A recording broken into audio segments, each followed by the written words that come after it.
Assalamualaikum warahmatullahi wabarakatuh. We are from Group Frozen Let It Go. Okay, so our topic is about issue in coconut industry. So firstly, I will introduce my group member, Syakir, Sarah, Fatini, Amal, Sharifah, and Efa. Okay, introduction.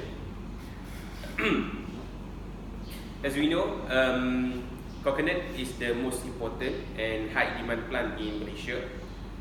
The coconut are Malaysia's fourth largest industry group behind oil palm, rubber and rice. Most of the plantation found in Sabah and Sarawak.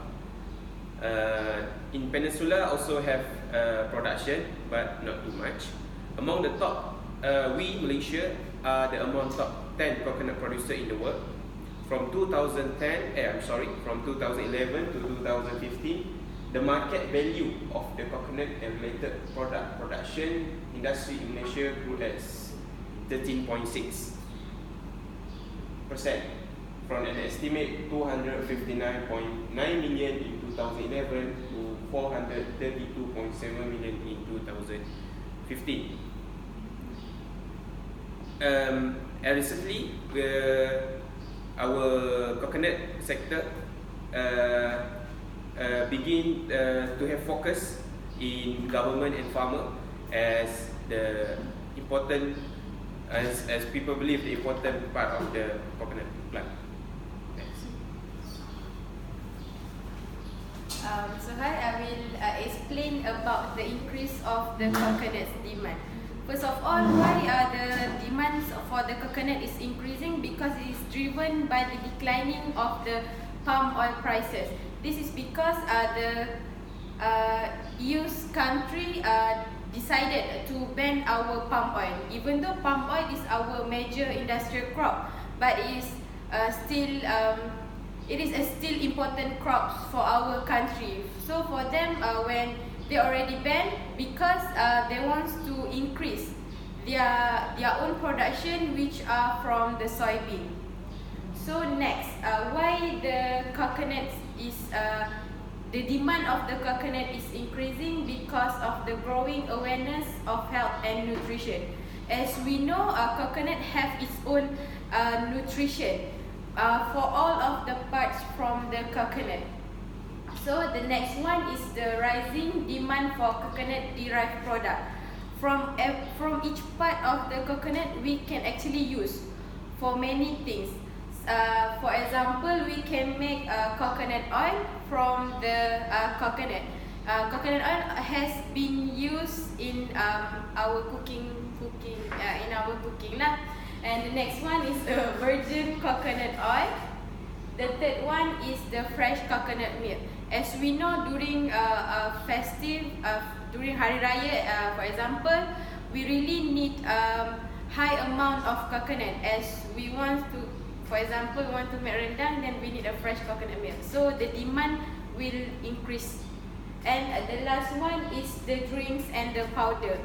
From the coconut itself, we can drink the water, which it is really good and tasty. That is why many people love the coconut water.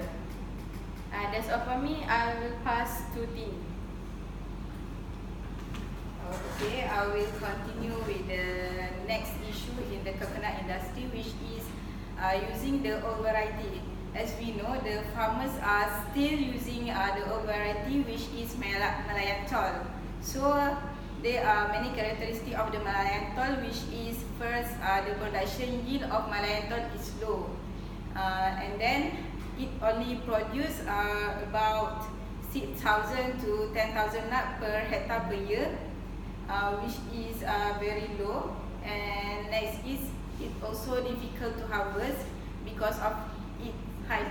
As we know that our people is short, so they need workers or animals such as monkey to pick the coconut. This will make the labor cost increases, and it will make the farmers difficult. And lastly, it also takes a lot long time to grow, which are up to 100 years, and it will produce fruits after 6 to 8 years of planting, which is quite a long time to wait for the fruit to sell. Okay, I will pass to the next presenter. Okay, thank you Fatini for the informative presentation. Next, I will proceed with the second issue in coconut plantation in Malaysia, which is insufficient seedlings of new variety. For your information, currently Department of Agriculture associated with MADI has introduced new varieties of coconut seedling, which is mata. So the other varieties that have been introduced is Malayan Yellow Dwarf, or we call as MYD, Malayan Red Dwarf, MYD, and Pandan varieties. So the characteristic of this new variety seedling is the plants are smaller and shorter. They are easier to harvest. The yield of these new varieties is high, and a farmer can also plant more trees in area because these varieties is smaller than the traditional varieties. The main issue for insufficient seedlings of new varieties is the new varieties is more expensive than traditional varieties. For example, MYD and MRD are about RM10 per seedlings, while the mata can go up to RM60 because of the high demand. Basically, these three varieties produce same amounts of nut per tree, but mata varieties is produce thickest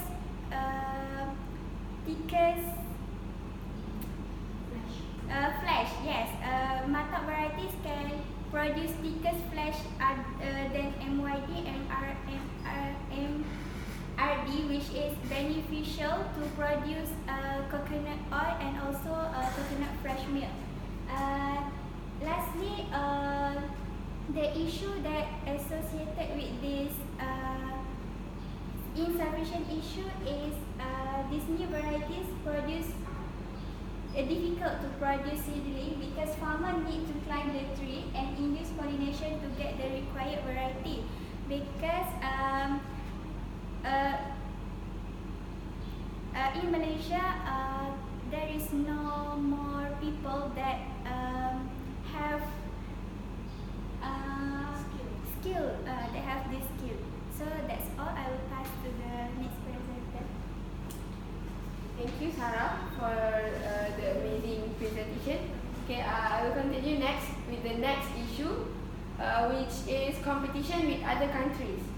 As we know, there are many countries that also supply coconut, and they sell coconut more cheaper than our country, such as in Thailand and Indonesia.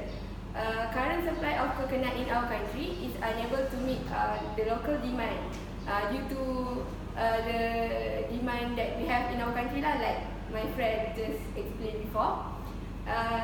It is said that 100 million to 220 million coconut need to be imported annually.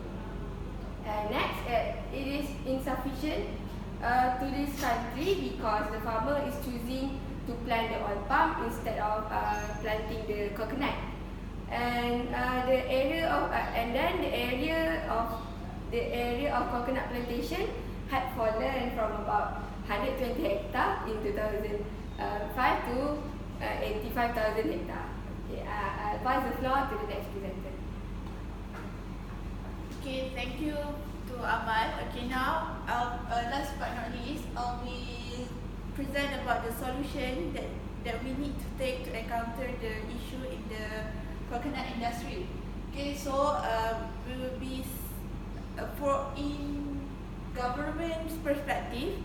Government has allocated about 15 million to help farmers to purchase the seedlings and replant the coconut, to improve the maintenance of their plantation, and to encourage farmers to use fertilizers to increase their productivity. And government also helps to increase the local supply of coconuts and reduce the reliance on imports. Okay, in farmers' perspective, they should take initiative to adopt a good farm management practices by using fertilizer and adopt good agronomy or proper farm management.